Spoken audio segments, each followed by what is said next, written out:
Bob here. Hey, the video you're getting ready to watch, it's covering a system removal where we had to get rid of some old lock cylinders. They didn't want to go and deal with the previous occupants outfit that they went through, which was a key mark, and this is a Yale key mark, and that one there they actually had key broke off in it, and it's restricted keyway. I don't know how restricted, if it's something that's still patented, or I didn't look too much into it. I just knew I didn't have that key blank, and it's not that common, so I knew it was restricted.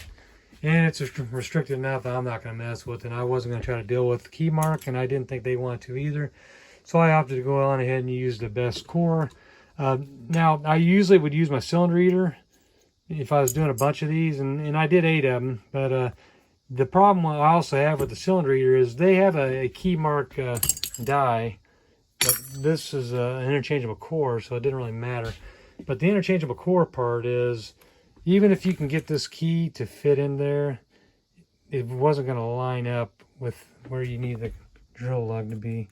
So like, it's offset, as you can see, like that, and it wouldn't allow me to set it in there. Now I could probably not do the set screws and slide it on and just kind of do it, but I mean, you can freehand this. People freehand drill these all the time, you know.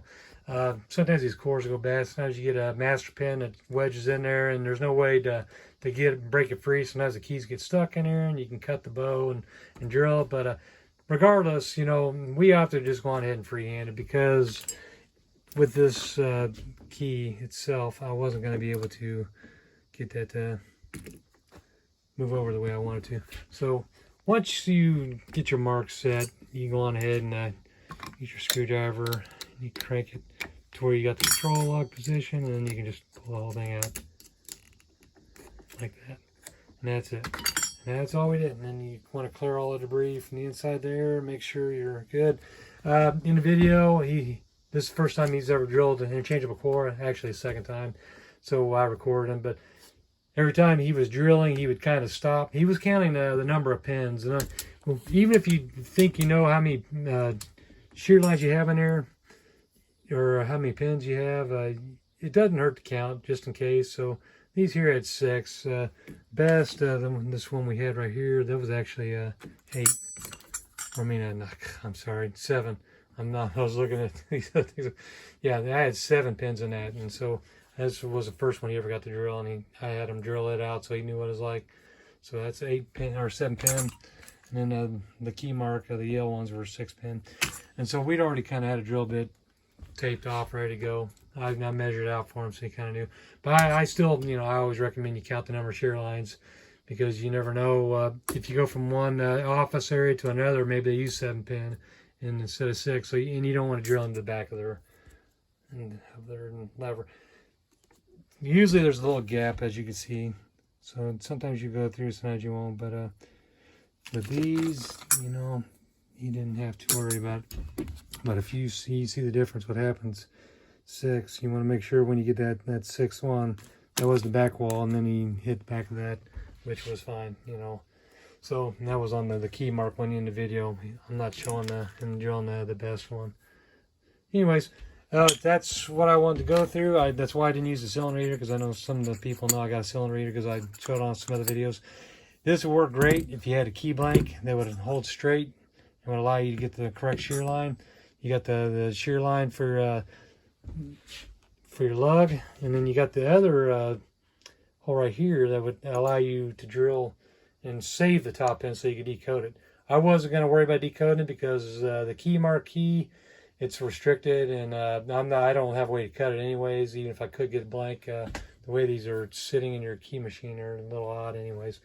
And it would also take off this, and so if they wanted me to, I would have bought another lever, just the outer handle, and then just wasted this, pulled it off. If it was a best system, I would have just sacrificed the lever and then went ahead and just drilled for this part here, the retainer lug, and then pull this off, and then or pull the core out and then just decode it.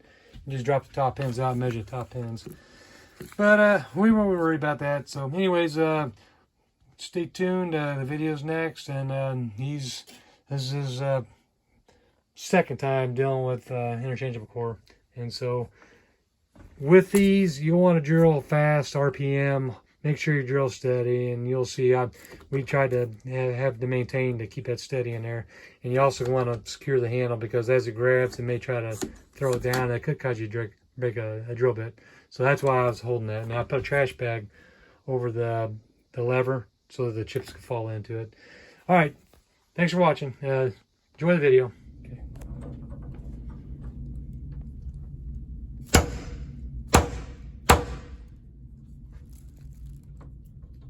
Perfect. Yep.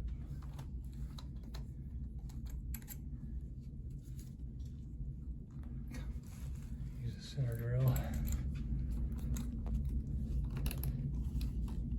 And if you get to do that first plate, it almost feels like a spring, but it didn't.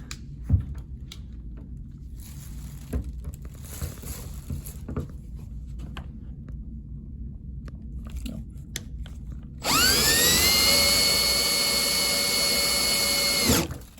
Okay. Yeah, you need to, when you do the drill, just go down just a little so it's centered more.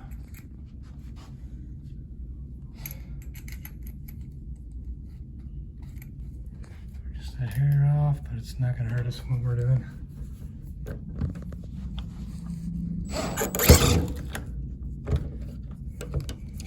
You lower the end of your butt end.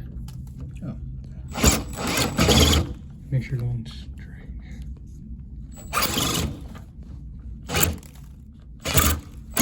There we go.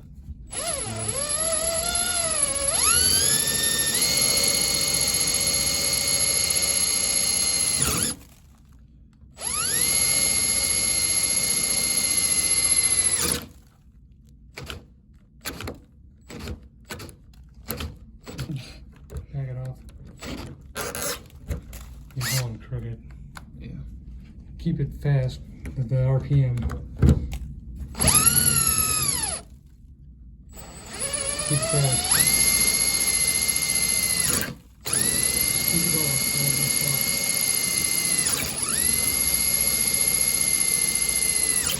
Keep going. Is that? A little bit more. Just. Okay, that's good. Now you need, when you pull it out, you need to keep the spin. Okay. See if it'll crank without tapping on it. Sometimes it will. I'll let you.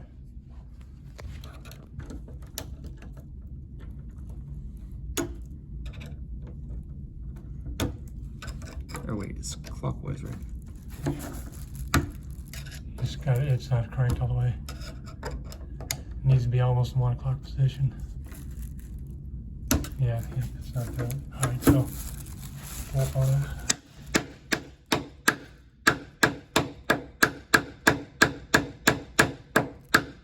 Yeah, very good. While you're at it, we can wiggle this and I'll tap on it.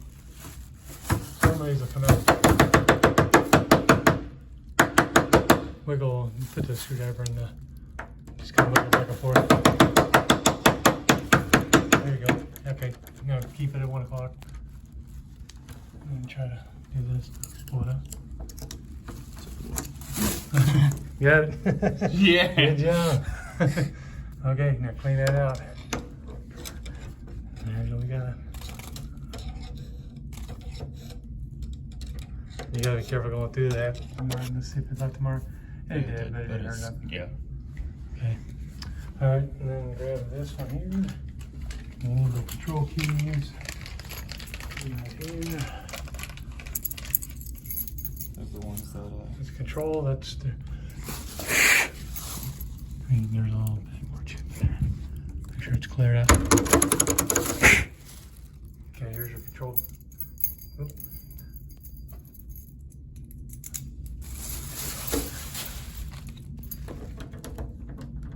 Put it to 1 o'clock on the key, and to 12 o'clock, and then you gotta, it's gonna be tight, just 12 o'clock and pull it out. These are a little tight, so, okay. Perfect. And then where's the keys that actually work the lock? We'll verify that it works.